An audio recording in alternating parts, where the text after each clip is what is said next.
Alright, I'm just warming up, but if the pressure needs to be changed... You can go deeper. Alright, we'll get there, but I'm just warming up. I said deeper! When was the last time you showered or bathed? Oh, I don't like things that clean me. This is for therapy!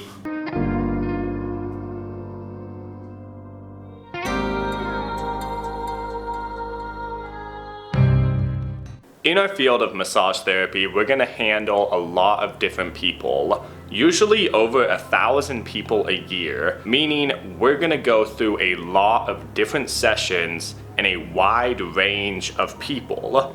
Naturally, when you're dealing with this many people, you're gonna come across people that you don't necessarily like or don't necessarily click with. When this happens during a session, you're then stuck with them for at least an hour. My name's Spencer with HM Massage, and today I'm going to tell you how to deal with that. Let me start by saying 99% of my massage sessions are amazing, they're positive, and I have no problem with the clients.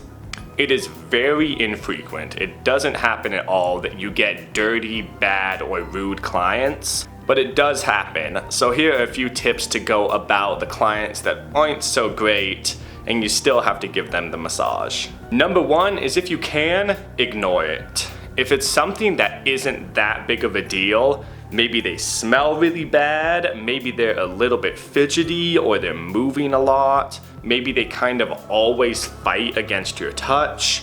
Any of these things that are kind of minor annoyances, you can ignore. Generally, it's only an hour session, and so just pushing through it for the hour, kind of dealing with it and taking it as it comes, and then once the session's done, forgetting about it and moving on, and overall just stop things before they even start. As an extension, the second is focusing on the massage. If things are starting to get tough, remember why you're there and remember why they're there.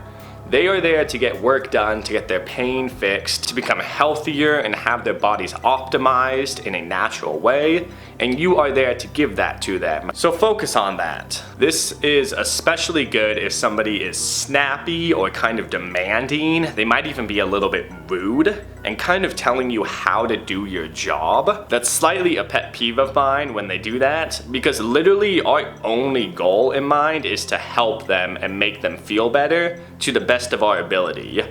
And sometimes our way isn't exactly the way that they want, and so they can become rude about it. That's never cool, but at times it's best just to kind of hear what they say, do what they want, and not really get aggravated about it, and just go back to really focusing on the session, doing what they want, and still fixing them the best that you can. Try not to get salty, don't let it interrupt your massage, or don't let it affect how you go about healing them, and just focus on the session. The third is more if you guys are talking or it's already a little bit tense in the room or a little bit awkward, and that's to change the topic of conversation or change the topic in general.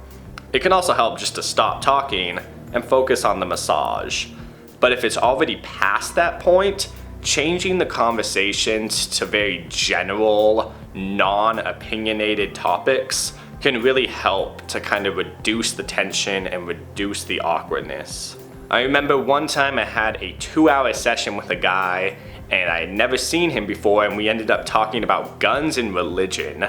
And those are two topics that can get very heated and people have very strong opinions about, and our opinions kind of differed. And so in that case, I essentially dropped the topic and just kind of focused on the session, focused on his muscles, didn't really engage in too much active conversation, even though he kind of wanted to keep going, because I knew it wasn't gonna be healthy mentally for both of us, and ultimately it would have just been an argument for 2 hours. So if you can, ignore it, focus on the massage, change the topic of conversation if that's what's causing this awkwardness.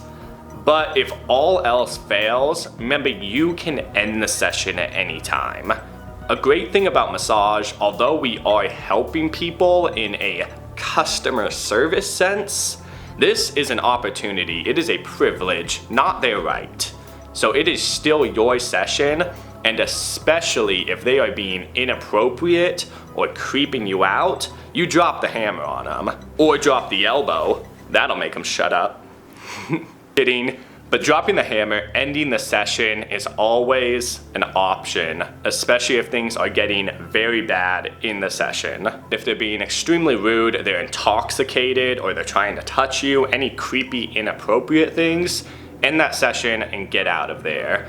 Do not worry about losing a client or making them upset. This is your life and your job, and we're gonna come across people who make it a bit difficult. But there are 7.4 billion people in this world, and all of them have pain. So trust me, the clientele is out there. If you're giving a good session, if you're doing good massage work, clients will come and you will be booked. So don't ever worry about losing potentially one client at risk of sacrificing your own mental health and sanity. I think the biggest thing is not to worry. Sometimes we're just gonna have clients that we don't click with and their bodies don't match well with our massage. That just is how it goes. So don't worry about potentially losing one. That's just one person and one opinion. Don't ever value yourself based upon them, because in this world, especially with how fast massage is growing and how great it is at healing people, your skills are valuable, extremely valuable. So never let one bad session take that away from you. Hope you guys enjoyed the video. Thank you for watching. Subscribe to the channel for more fitness and massage related content every week. I'll see you guys on the next video. Go out there, rub some bodies, and I hope you guys have a great rest of your day.